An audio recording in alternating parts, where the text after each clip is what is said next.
very good evening and welcome to BCN News. Our top story tonight, the Auditor General's report to the Assembly was tabled at the meeting of the Fono Ekepule last week.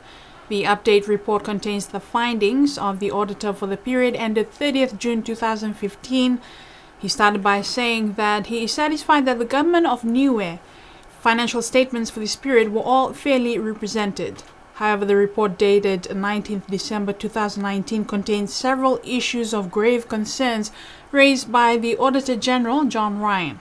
He firstly acknowledged that the government of Niue has recently engaged the services of chartered accountancy firm Deloitte New Zealand to provide assistance in the preparation of the financial statements for the government of Niue and its subsidiaries that are currently in arrears. In the report, the auditor identified several key matters of concern. 1. Financial sustainability, with the government's 2014-2015 reporting a deficit of over $2.5 million. Niue Numismatic and Philatelic Corporation, which has failed to file any PAYE income tax for its employees since 2012 and is not complying with the NCT laws by not registering for NCT.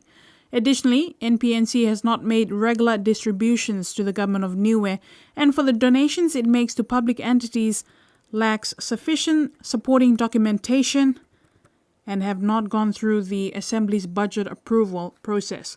The report notes that the NPNC no longer reports its financials to the Assembly. Capability and capacity. The report states that the delays in the preparation of financial statements needs improvements. There is also continuous issues with tax collection as a result of ongoing capacity and capability issues. Unauthorized expenditure. For the financial year 2014-2015, the Appropriation Act was exceeded by more than $1.5 million. Cabinet approved $224,000 of this, but more than $1.2 million was not approved by Cabinet or through a supplementary budget. The audit report highlighted the breach of Article 53, Subsection 3 of the Niue Constitution. Insufficient records and lack of supporting information. The auditor highlighted this as a key issue for the government of Niue Group and also highlighted this in relation to the NPNC, which included missing or damaged invoices, key decisions not being documented, and revenue not recorded. Donor funds and aid money management. The auditor states that he has concerns around project management, including key projects being behind schedule and over budget, unfavorable donor-initiated audits, poor record keeping, instances of incorrect coding and costs which have incorrectly been capitalized. For the financial year ended 30th June 2015, the total trust fund balance for projects that were a work in progress was just over $4.7 million. However, there was only $3.2 million cash held in donor and trust funds deposits. This indicates that donor cash has been used for expenditure other than the respective donor projects. Previous audit findings and recommendations. The report found that there continues to be a significant number of previous audit findings and recommendations that have not been addressed by the government or relevant subsidiary, and he encouraged the government to treat these with the importance and urgency to address and action accordingly. The Fono Ekepule voted to send the report to the Public Accounts Committee to present a report to the House at their next meeting, expected to take place in 2 weeks' time. At the same meeting of the Fono Ekepule last week, the government, through the Office of the Premier, tabled a report in response to the auditor's report. BCN News will bring you the government's response in tomorrow's bulletin. The Fono Ekepule is expected to dissolve at its last meeting on the 29th of April, and the government will go into caretaker mode until after the general elections on May 30th. The Health Department has been receiving supplies of personal protective equipment and ventilators for the COVID-19 response. These include all personal protective equipment like masks, respirators, gloves, sanitizers, gowns, face shields, and disinfectants. The Health Minister also explained about the test samples of suspect cases being sent to New Zealand. That's why we have to have this plan every week. It's not only for coronavirus testing, but we also have other patients here who have to take swabs and bloods down to New Zealand for their analysis and then report a week later or 2 weeks later.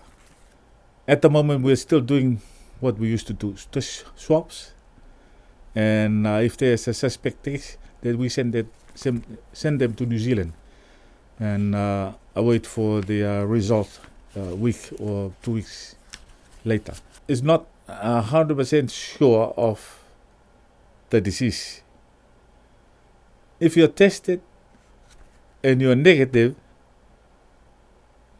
it still take that another test. Take another test to make sure it is negative.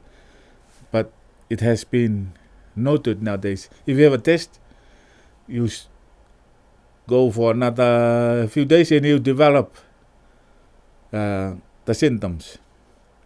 So that means the test is not 100% right. So in that case, they're only testing those who are symptomatic at the time, because that's when they know this person is a carrier. But other tests, if you test healthy people, they look healthy, but they're carriers.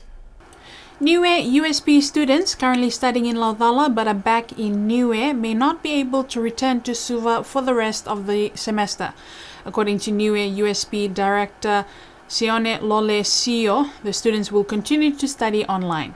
What is really needed on campus now, Lole Sio says, is some help from internet providers in Niue, providing some student internet packages similar to what has been offered by Vodafone and Digicel in Fiji to help out with the students continuing with their studies in Niue. Currently on campus, there are about 73 students with 9 returning students. When USP opens next Monday, the campus is expecting 64 students to use the facility or study from home.